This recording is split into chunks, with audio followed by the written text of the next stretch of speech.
महाराष्ट्रातील शेतकरी राज्याच्या ग्रामीण व्यवस्थेचा एक अत्यंत महत्त्वाचा घटक आहे।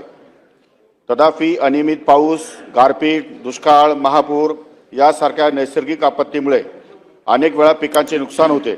पर्यायाने शेतकऱ्यांचे मोठ्या प्रमाणात आर्थिक नुकसान झाल्यामुळे असे बाधित शेतकरी शेती कर्जाची मुदतीत कर्जफेड करू शकत नाहीत। अशा थकबाकीदार शेतकऱ्यांना बँकांकडून नव्याने पीक कर्ज पुरवठा सुद्धा होऊ शकत नाही।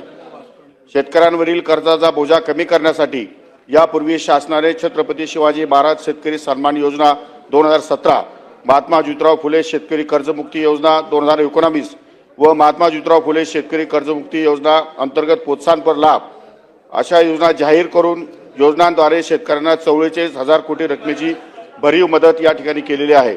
राज्याच्या कृषी क्षेत्रात भांडवली गुंतवणुकीस प्रोत्साहन देण्याकरता अर्थसहाय्य करण्यासाठी कृषी विभागामार्फत नव्यानेच योजना जाहीर करण्यात आलेली आहे। राज्यामध्ये शेतकरी कर्जमाफी नंतरही वारंवार थकीत कर्जाच्या दुष्टचक्रामध्ये अडकतात। काही प्रमाणात असेही लक्षात आले आहे की कर्जमाफीचा फायदा शेतकऱ्यांपेक्षा बँकांनीच जास्त उचललेला आहे।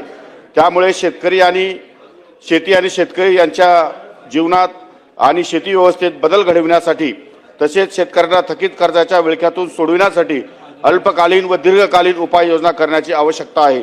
या दृष्टीने शासनास अभ्यासपूर्ण शिफारशी सादर करण्यासाठी शासनामार्फत श्री प्रवीणसिंग परदेशी यांच्या अध्यक्षतेखाली उच्चाधिकार समिती गठीत करण्यात येत आहे।